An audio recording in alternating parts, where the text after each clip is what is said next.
Hello friends, ಎಲ್ರಿಗೂ ನಮಸ್ಕಾರ. ಇವತ್ತು ಬೇಗ ಬೇಗ ಎಲ್ಲ ಕೆಲಸ ಎಲ್ಲ ಮುಗಿಸ್ಬಿಟ್ಟು ಮಧ್ಯಾಹ್ನ ಊಟ ಎಲ್ಲ ಮಾಡಿಕೊಂಡು ಸ್ವಲ್ಪ ಮಜ್ಜಿಗೆ ಮಾಡ್ಕೊಳ್ಳೋಣ ಅಂತೇಳಿ ಮಜ್ಜಿಗೆ ಮಾಡ್ಕೊಳ್ತಾ ಇದ್ದೆ. ಬಾಡಿ ತುಂಬ ಹೀಟ್ ಆಗಿಬಿಟ್ಟಿತ್ತು. ಈ ಚಳಿಗಾಲದಲ್ಲಿ ಸರಿಯಾಗಿ ನೀರೇ ಕುಡಿಯೋಲ್ಲ, ಹಾಗಾಗಿ ಏನಾಗುತ್ತೆ ಫುಲ್ ಬಾಡಿ ಹೀಟ್ ಆಗಿಬಿಡುತ್ತೆ. ನಾವು ಈ ಚಳಿಗಾಲದಲ್ಲಿ ನೀರು ಕುಡಿಬೇಕು ಅಂತಲೇ ಅನಿಸಲ್ಲ. 1 ಗ್ಲಾಸು 2 ಗ್ಲಾಸು ಕುಡಿದಿರ್ತೀವಿ. ಬಾಡಿಗೆ ನೀರು ಸಾಕಾಗಿರಲ್ಲ, ತುಂಬ ಹೀಟ್ ಆಗಿಬಿಡುತ್ತೆ. ಅದಕ್ಕೇ ನಾನು ಮಜ್ಜಿಗೆ ಮಾಡ್ಕೊಳ್ಳೋಣ ಅಂತ ಮಾಡ್ಕೊತಾ ಇದ್ದೆ. ನನ್ನ ಮಗಳೂ ಬೆಳಗ್ಗೆ ಮಜ್ಜಿಗೆ ಮಾಡಿಸ್ಕೊಂಡು ಹೋಗಿದ್ಲು ಸ್ಕೂಲ್ಗೆ. ಹಾಗೆಯೇ ರಾತ್ರಿಗೆ ಏನು ಸಾಂಬಾರು ಮಾಡೋದು ಅಂತ ಅಂದ್ಕೊಳ್ತಾ ಇದ್ದೆ. ಅಷ್ಟರಲ್ಲಿ ಫ್ರಿಡ್ಜಲ್ಲಿ ಬೆಂಡೆಕಾಯಿ ಇತ್ತು. ಬೆಂಡೆಕಾಯಿ ಮಾಡೇ ಇರಲಿಲ್ಲ, ಒಂದು 4-5 ದಿನವೇ ಆಗಿಬಿಟ್ಟಿತ್ತು ತಂದು. ಅದಕ್ಕೆ ಬೆಂಡೆಕಾಯಿ ಗೊಜ್ಜು ಮಾಡೋಣ ಅಂತೇಳಿ ಎಲ್ಲ ಕಟ್ ಮಾಡಿ ನಾನು ಬೆಂಡೆಕಾಯಿನ ಹುರಿತಾ ಇದ್ದೀನಿ. ಅದ್ರ ಲೋಳೆ ಎಲ್ಲ ಹೋಗೋವರೆಗೂ ಹುರ್ಕೊಳ್ಳೋಣ ಅಂತೇಳಿ ಹುರ್ಕೊತಾ ಇದ್ದೆ. ಮಕ್ಕಳು ಸ್ಕೂಲಿಂದ ಬಂದ ತಕ್ಷಣ ನಾನೇನು ಸ್ನ್ಯಾಕ್ಸ್ ಏನು ಕೊಟ್ಟಿರಲಿಲ್ಲ, ಹಾಗೆಯೇ ಹಾಲನ್ನೂ ಕೊಟ್ಟಿರಲಿಲ್ಲ. ಯಾವಾಗಲೂ ಬಂದ ತಕ್ಷಣ ನಾನು ಮೊದಲೇ ಹಾಲನ್ನ ರೆಡಿ ಮಾಡಿ ಇಟ್ಟಿರ್ತೀನಿ. ಬಂದ ತಕ್ಷಣ ಕುಡಿದ್ಬಿಡೋರು. ಇವತ್ತು ನಾನೇನೋ ಕೆಲಸ ಇತ್ತು ಅಂತೇಳಿ ಮಾಡೋದು ಮರ್ತೋಗ್ಬಿಟ್ಟಿತ್ತು, ಹಾಲನ್ನ ರೆಡಿ ಮಾಡೋದು. ಅದಕ್ಕೆ ಇವತ್ತು ಅವ್ರು ಬಂದ ಮೇಲೇ ರೆಡಿ ಮಾಡ್ತಾಯಿದ್ದೀನಿ.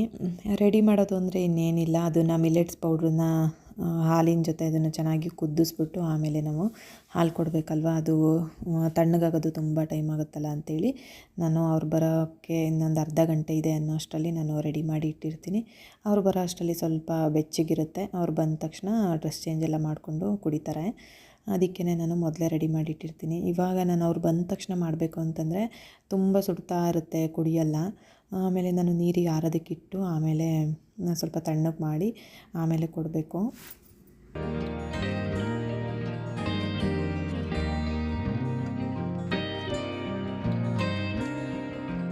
ಹಾಗೆ ಹಾಲನ್ನ ರೆಡಿ ಮಾಡ್ತಾನೆ ನಾನು ಬೆಂಡೆಕಾಯಿನೂ ಹುರಿತಾ ಇದ್ದೆ. ಬೆಂಡೆಕಾಯಿ ಗೊಜ್ಜು ಮಾಡೋದಕ್ಕೆ ನಾನು ಖಾರನೆಲ್ಲ ರೆಡಿ ಮಾಡಿ ಇಟ್ಟಿದ್ದೀನಿ, ಅಂದರೆ ರುಬ್ಬಿಲ್ಲ, ಎಲ್ಲ ಹಾಕಿ ಇಟ್ಟಿದ್ದೀನಿ. ಮಾಡೋ ಟೈಮಲ್ಲಿ ಅದನ್ನು ರುಬ್ಬಿದ್ರಾಯ್ತು ಅಂತೇಳಿ ಎಲ್ಲ ರೆಡಿ ಮಾಡಿ ಇಟ್ಟಿದ್ದೆ.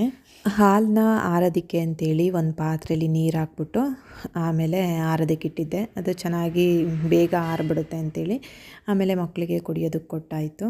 ಹಾಗೆಯೇ ಸೊಪ್ಪು ತೊಗೊಂಡಿದ್ದೆ ನಾನಿವತ್ತು, ಮೆಂತ್ಯ ಸೊಪ್ಪು ತೊಗೊಂಡಿದ್ದೆ. ತುಂಬ ಫ್ರೆಶ್ ಆಗಿತ್ತು, ಬೇಗ ಕ್ಲೀನೂ ಆಯಿತು. ಏಕೆಂದರೆ ಸ್ವಲ್ಪನೂ ಗಲೀಜಿರಲಿಲ್ಲ, ಮತ್ತು ಎಲೆನೂ ಅಷ್ಟೇ ಏನು ಹುಳ ಏನು ಹೊಡೆದಿರಲಿಲ್ಲ.